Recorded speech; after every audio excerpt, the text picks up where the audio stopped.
As Benue State approaches the 2027 general elections, political conversations are intensifying around the performance and future prospects of the ruling APC.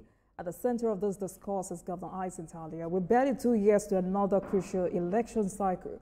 Stakeholders, analysts, and citizens alike are assessing the governor's record, the internal dynamics of the APC, and the shifting alliances across the state's political blocks. Tonight, we'll take a closer look at the APC administration in Benue State and the chances of Governor Alia's re-election in the 2027 elections. What factors will influence the race? How is the administration perceived? And what does the political terrain look like as parties begin to strategize? APC member Benue State Opokwu Ogenyi is my guest tonight. He's also a former Benue State governorship aspirant and coordinator of the Conference of Minority Tribes. Good evening, Mr. Opokwu. Thank you for joining us on Politics Tonight. Good evening, Nigeria. Right. Good evening, Nigeria. Thank you for joining us. So I want us to start with security matters across the country, because, I mean, that's the conversation today. And it's also a major challenge in Benue State. This week alone, 25 schoolgirls were kidnapped in Kebbi State. And in Kwara State, we have bandits storming a church, killing worshippers. What's your assessment of this security situation? Thank you very much. You agree with me that before President Bola Ahmed Tinubu took over power on May 29, 2023, there were so many local government areas in the country under the control of the insurgents or bandits. But within a year in office, he was able to demystify these bandits and terrorists. And we can see as 2027 election is drumming up, and insurgency are also regrouping to distract the administration. I firmly believe that the recent attacks on churches and school is a mere attempt to relaunch the country as a terrorist organization, which as a supporter of the government, a believer of the country, and a man who has been on the street for the interests of the people, I disagree with them. It is true that we have pockets of insurgents that are attacking the people. The government is on it. There is no single local government in Nigeria today that is under the control of these insurgents, be it ISWAP, bandit, or Boko Haram. The government is on top of the situation, and even in Kwara State, we saw the movement of the service chiefs. In Kebbi State, we saw the movement of even the defense chiefs, and we've seen the arrival of Mr. Vice President, who was personally there to commiserate with the people, and he also boosts the morale of the security agencies in the country. So I want to say that we should not be distracted, because no matter what they do, they cannot win the war against the people. It is a collective effort, collective responsibility of Nigerians that we must come together to defeat this ugly trend of insurrection. Thank you. Yes, they cannot win the war, Mr. Opokwu, but Nigerians are dying. Soldiers are dying every day. And it's important that we fix this as a country. And yes, you know, when I speak with stakeholders, they say the federal government alone cannot do this. State governments must also, you know, up their games. But for a place like, states like Benue State, you know, I've spoken with federal lawmakers, I've spoken with stakeholders, and today I'm speaking with you. But for someone like Honorable David Ogewe, who represents Ojuobi Federal Constituency, you know, he has clearly said Benue Kenyans are a clear failure of political leadership, basically because the state government is not doing enough. And for someone like Honorable Philip Agbese, the governor was helpless, and better synergy amongst all stakeholders would give a direction to how this challenge in Benue State would be handled. Do you agree with these theories? No, although the federal lawmakers that made such a proclamation are people who cannot spend a night in their own villages. Go there to Benue and check the terrain yourself. After the Yelwata massacre that drew the attention of Mr. President and the world, I am sure we have not had any such terrible situation in Benue. And the governor is on top of the situation. Let me bring this to your notice. During the reign of Suswan as governor of Benue State, there was a full-blown war against the Fulanis and the Agatu people. During that same period, there was a war between the Fulanis and the Guma people. During the reign of Otom as governor, in fact, for the 8 years, you will hear every day of insecurity in Benue, killings, and all of that. But within 2 years of Governor Alia's administration, the truth has been unveiled. The governor was able to mobilize security operatives. He was able to purchase operational vehicles, boost the morale of personnel, and they went after this insurgent. And today, what we have in Benue is pocket of insurrection. Pocket of insurrection. Are you aware that most of these insurgencies in Nigeria is as a result of illegal mining that is going on across the country? So any federal lawmaker that is seated here comfortably and say that the governor has failed, the person has equally failed. In fact, let me tell you this.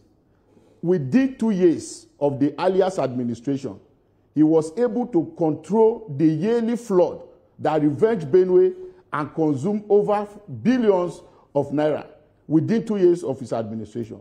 He was able to control that. If you go to Benue today, the governor has opened a new city called New Makodi City. He went into the hinterland and opened roads where people are now building and people are now living. He was able to control the erosion area, the flood area, and this year, you will agree with me that there is no flood in Benue as a whole. And in terms of infrastructure, the governor is revamping the old infrastructure.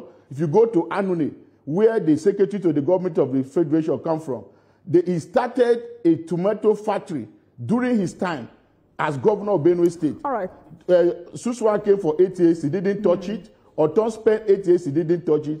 Governor Alia has gone to revamp that tomato paste industry. Can you hold on, Mr. Opokwu? No. We are talking about security. Yes. We're talking about security. We bring about social security. Without job creation, without infrastructure, you are worsening the security situation. So I am telling you that the governor was able to establish this area of development that has curtailed this insurrection in Benue State. That is what I'm trying to explain to you. You know, that you will agree with me again. It amazes me when chieftains, stakeholders like you come on television to say the governor is on top of his game. And I mean, this is what I hear every time when I speak with stakeholders from other parts of the world, part of this country rather, where attacks have continued unabated. So I must go back to what some other stakeholders from Benue State have said to me on this show. Again, I would make reference to Honorable Ogenyi, who has been here like 3 times. It says if the state government, because I was bothered about states, if this challenge is about funding and if the state government needs to do more. But according to him, it cannot be about funding. But he says it's definitely about mismanagement of security funds, which according to him is a big factor in how insecurity is addressed in the state. Some of the Benue chieftains have also said it is about political will. Where you're coming from what you've seen, from what you may have observed, what steps do you think needs to be taken to disrupt these criminal networks and reduce their influence in the state? Now, let me tell you, from the position of Honorable Ogenyi, it shows that Ogenyi has failed his people. And it's not even worthy to represent. In the course of this conversation, please hold on, sir. Yes. Please hold on. In the course of this conversation, please, I don't want you to throw around insultive words. I want you to be very mindful of the languages you use on air, because on television. And I don't want you to throw around unsubstantiated statements. So please go on.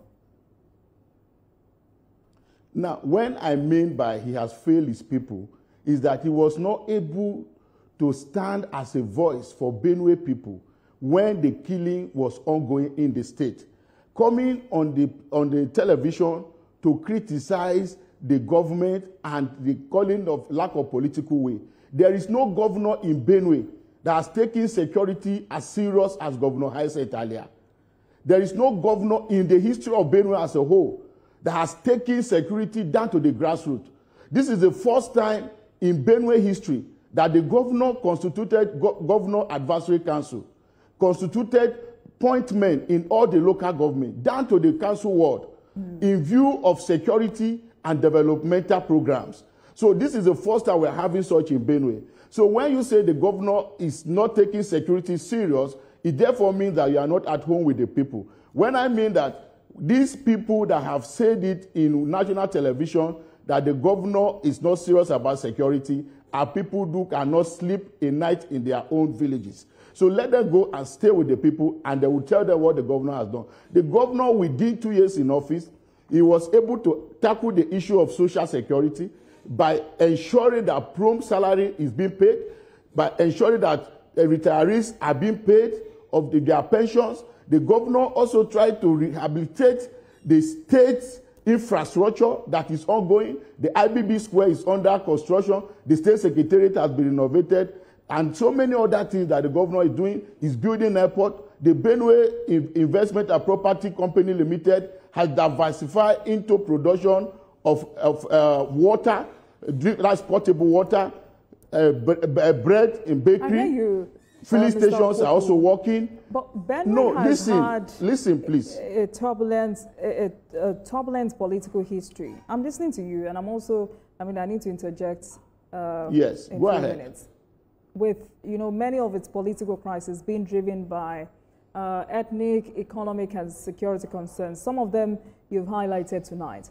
How do you view the political environment in your states, particularly regarding inter-party relations and the role of prominent stakeholders in representing Benue's diverse interests? Thank you very much once again.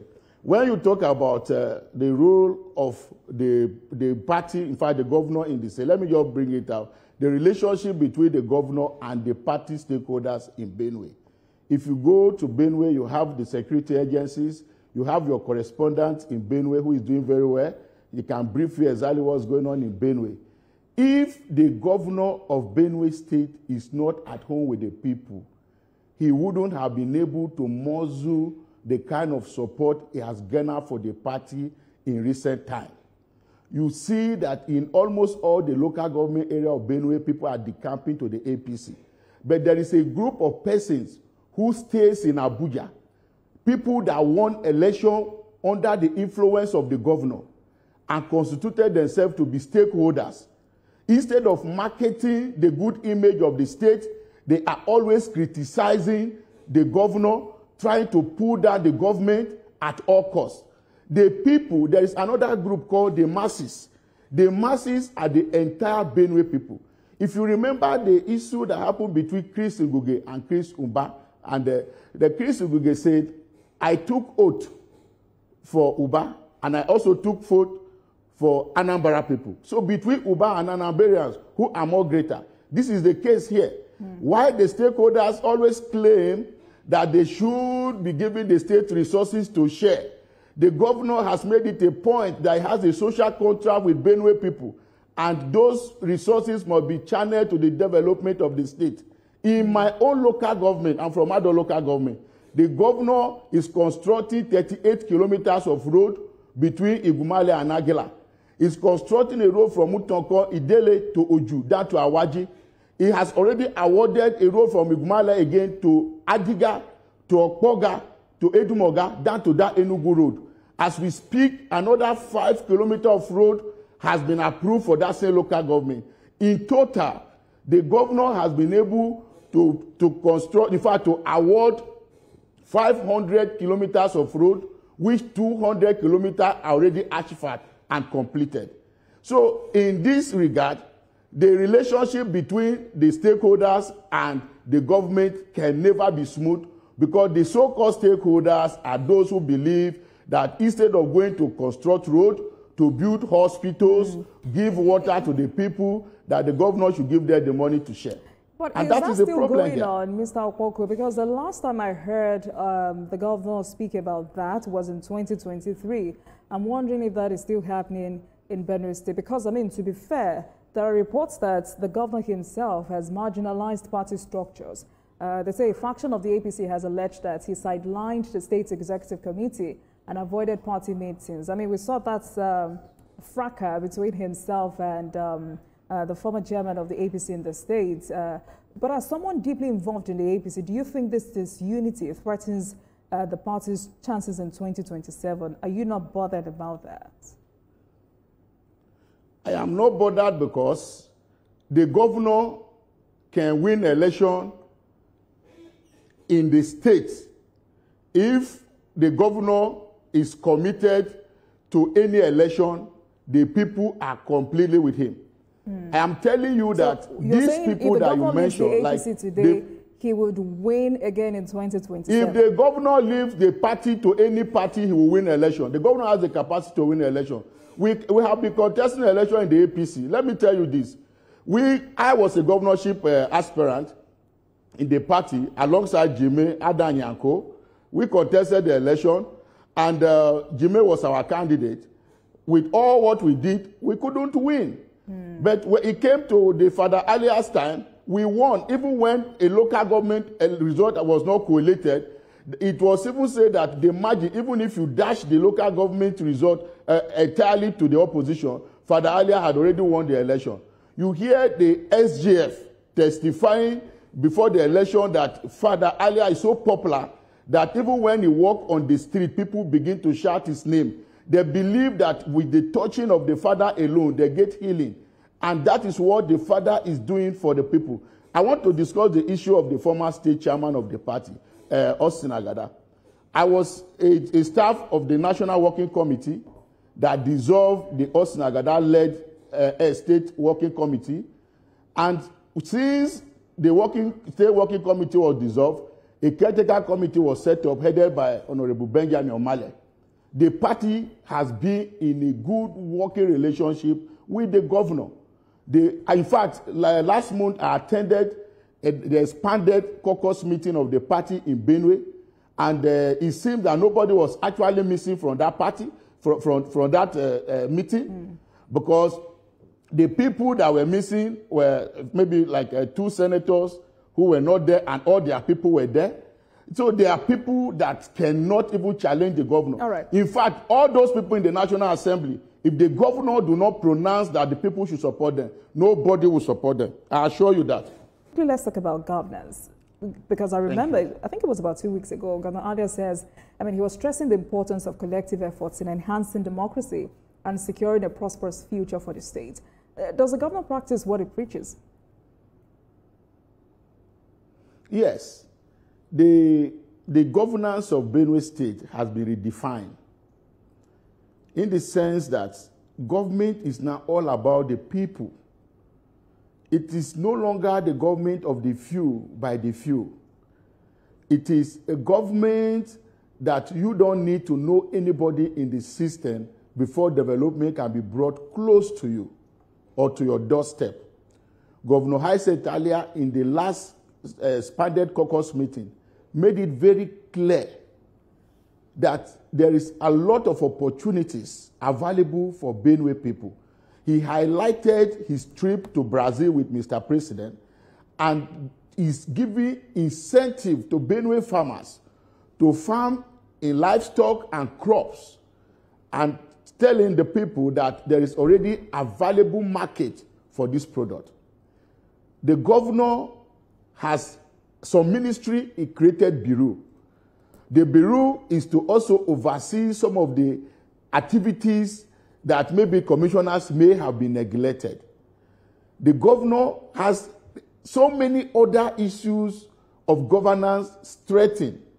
He has even the department called the Special Project, where we undertake developmental projects without any bottleneck. So we talk about the progress of Benue. We are talking about the governor, Alia. And I want to tell you that there is no way anybody will tell you that he loves Benue State without loving the governor. I was not a fan of Governor Alia. I was not his own supporter during the primary election. But when the governor won the election, he proved me wrong by the developmental stride, his policy of administration. The governor has made it clear that the money of the state must be used for the development of Benue State. All right, so and that is why... Hold on, sir. Because I'm just wondering, while you were speaking, I know there is a group called the APC League in Benue State calling for disciplinary action. That group is accusing the governor of anti-party activity and threatening defection. And since you coordinate the Conference of Minority Tribes, how do you think his actions affect the trust of minority constituencies in the APC? Also, do you personally feel that minority tribes are being adequately represented or consulted in this administration? Yes. In Benue State, for the first time in Benue history, we have a special advisor on micro, small, and medium enterprises from Benue South Senatorial District. It's under the leadership of Governor Alia. For the first time in Benue history, that we have the chairman of Benue Inland Revenue Service is under Governor Alia. The pioneer DG of public procurement under Governor Alia is from Benue South. I'm talking about the ethnic minorities in Benue State. We have the Doma, the Tiv, the Igede, and the Chilos. Because the people of Zone C now listen, won't no, stop it's never accusing the enough. governor It's of never marginalization. enough. They won't stop accusing It's the governor of never enough. marginalization. Are you hearing me? You think I can hear you? No. I say it's never enough because like Oliver Twist, we will continue to ask for more. So what I'm saying here is inclusiveness in government. As we speak, even the Commissioner of Finance is from Benue South. The Commissioner for Water Resources is from Benue South. Right, so I need to let you go. So this I need to let you go, but quickly, sir, what message do you have No, you can't let me go. Let me make this point. Let me make this point before you let me go. What I'm trying to say here is the fact that the former APC executive in the state have constituted themselves to opposition against the government of Governor Alia. And the only reason why they constituted themselves as opposition is because the governor believed that democracy is all about the people, that he must work for the people. Right. So those who have been legitimately dissolved by the working committee, listen now, the people who have legitimately dissolved by the National Working Committee of the party cannot assume parallel leadership of the party. It is not possible, except there are people that are trying to push them to cause chaos. And let me tell you, Governor Alia is not defecting. Governor Alia is believer of President Tinubu. He is somebody who has ensured that President Tinubu must be re-elected, and in Benue, no vote will be missing. Let those people who are saying that Governor Alia want to defect to another party are the ones already talking with another party. They are talking with the PDP as we speak.